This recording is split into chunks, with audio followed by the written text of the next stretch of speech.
Hello friends, welcome to Archana's delicious recipes. நம்ம வீடியோவில் இன்றைக்கி என்ன பார்க்க போகிறோன்னா, சாதத்துக்கு ஏற்ற ஒரு மாங்காய் பச்சடி தான் செய்ய போகிறோம்.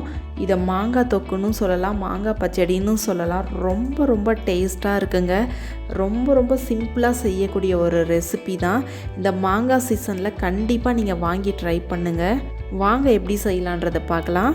நம்ம இன்றைக்கி இந்த மாங்காய் பச்சடி செய்கிறதுக்காக ஒரு மாங்காய் எடுத்திருக்கோம். இந்த மாங்காவை நல்லா வாஷ் பண்ணிவிட்டு சின்னதாக இது போல் கட் பண்ணிக்கலாம். கூடவே ஒரு கைப்பிடிக்கும் குறைவாக தேங்காய் எடுத்துக்கலாம். அந்த தேங்காயையும் சின்னதாக கட் பண்ணி எடுத்துக்கலாம். இந்த அளவுக்கு சின்ன துண்டு இஞ்சி எடுத்துக்கோங்க. 4 பச்சை மிளகாய், 2 வரமிளகாய், சின்ன வெங்காயம் 2, கூடவே ஒரு கொத்தளவு கருவேப்பிலை. இவ்வளோ தாங்க இதுக்கு தேவையான பொருள்.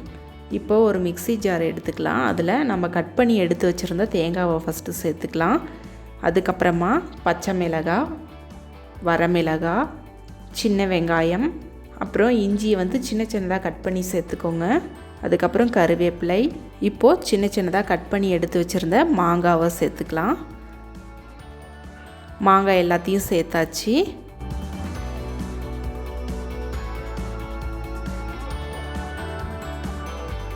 இப்போது இதுக்கு தேவையான அளவு உப்பு சேர்த்துக்கலாம். கூடவே 1/4 டீஸ்பூன் அளவு மஞ்சள் தூள். இவ்வளோதாங்க. இப்போ இதை மூடி வச்சுட்டு ஃபஸ்ட்டு கொரன்னு அரைச்சி எடுத்துக்கலாம். இதுக்கு தண்ணி எதுவுமே சேர்க்கக்கூடாது. அதனால் கொரப்பாக அரைச்சி எடுத்ததுக்கப்புறமும் திரும்பவும் நம்ம 1 டேபிள் ஸ்பூன் அளவு நல்லெண்ணெய் சேர்த்துக்கலாம். உங்களுக்கு நல்லெண்ணெய் பிடிக்கலன்னு நினச்சிங்கன்னா தேங்காய் எண்ணெய் கூட சேர்த்துக்கோங்க. ரொம்ப டேஸ்ட்டாக இருக்கும். பாருங்கள், இந்த அளவுக்கு கொரப்பாக அரைச்சி எடுத்துக்கணும். அப்போ தான் டேஸ்ட்டு ரொம்ப நல்லாயிருக்கும். நைஸாக அரைச்சிடாதீங்க. பாருங்கள், பார்க்குறதுக்கு எவ்வளோ அழகாக இருக்குது. இந்த மாங்காய் பச்சடியை பார்த்திங்கன்னா சூடான சாதத்து கூட இது போல் 1 ஸ்பூன் அள்ளி வச்சு எடுத்து சாப்பிட்டோம்னா சாப்பிட்டுட்டே இருக்கலாங்க. அந்த அளவுக்கு டேஸ்ட்டாக இருக்குங்க.